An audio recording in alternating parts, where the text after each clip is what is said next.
I was talking to a client the other day and she was telling me her story.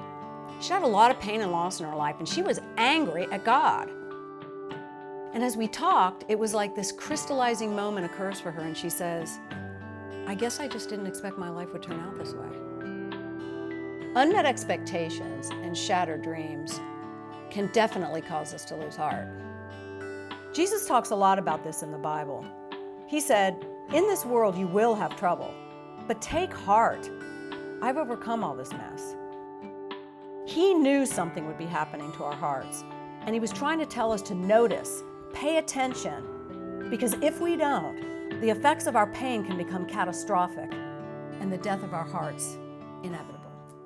So, when things don't turn out as we painstakingly planned in life, or when we don't like the storyline God's written for us, it's easy to begin collecting these.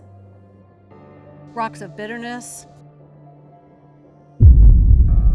disappointment, unforgiveness, and rejection, dropping them one by one into the imaginary sacks anchored around our necks, until one day the bottom drops out and everything we believe comes into question. Life guarantees us two things: change and loss. How we respond to them will determine the journey of the heart. It will also determine if we really live, the life that God has called us to. How about you? Has your heart ever been shattered?